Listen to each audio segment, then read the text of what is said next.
President Trump is now unendorsing and disowning one of his former close allies, Marjorie Taylor Greene, the congresswoman from Georgia. Axios reports that on Friday, President Trump posted on Truth Social, quote, "I am withdrawing my support and endorsement of Congresswoman Marjorie Taylor Greene.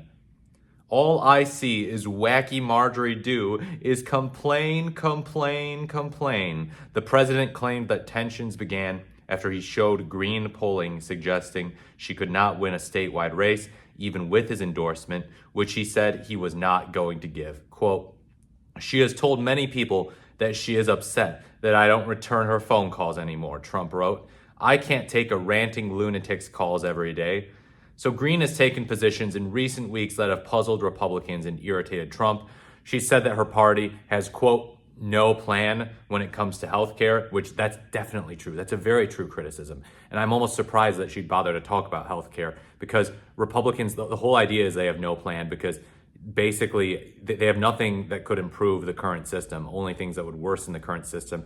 And they kind of know that. They know that their solutions, like the Trump Care bill from 2017, remember that? I think it was the Graham-Cassidy bill. It was so bad. It had like a 16% approval rating, and it tanked horrendously. That thing is deeply unpopular. Any attempt that Trump does to improve the healthcare system is going to not improve it, to say the least. It's going to severely harm it. And even fellow Republicans like Steven Crowder and Mark Levin were saying that Trump Care was a bad bill. They were saying, look, everyone's wrong on healthcare, Republicans and Trump included. So he couldn't even win over hardcore conservatives with this Trump Care bill. Marjorie Taylor Greene was one of 4 Republicans to sign a discharge petition to release the Epstein files against Trump's wishes.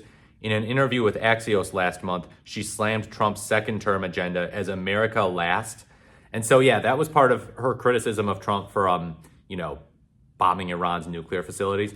That was one of those things where she was like, okay, look, why should we spend money doing this? We can do other stuff to help America here at home. She also is critical of helping Ukraine, but a lot of this, oh, stop helping them over there so we can take care of our own people. It's fraudulent. It's basically just, trying to shift attention to America and away from other countries, but then they don't even believe in helping America. They don't believe in helping struggling Americans. The big, beautiful bill is just a giant kick to the throat of regular Americans, so they don't believe in helping Americans. They don't believe in helping other people across the world, though, and that's sort of how they virtue signal about their xenophobia. So Greene fired back in a post on X, writing that the president, quote, attacked her, and sharing texts she sent Trump defending her position on the discharge petition. Quote, "It's astonishing really how hard he's fighting to stop the Epstein files from coming out that he actually goes to this level," she wrote.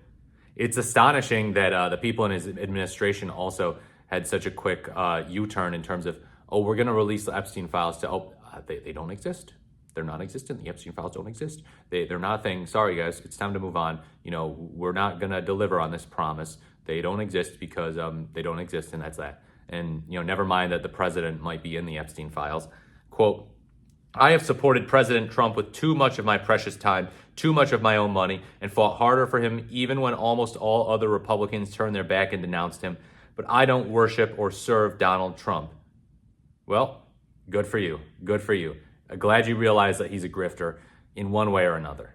In one way or another, he's a grifter. Obviously, she might be mad at him over some stuff like, okay, funding Ukraine, which is obviously not the worst thing Trump has done. And it's not even close. I mean, funding Ukraine is helpful because Ukraine was invaded. But yeah, this is an example of the Republican Civil War making its way to Congress.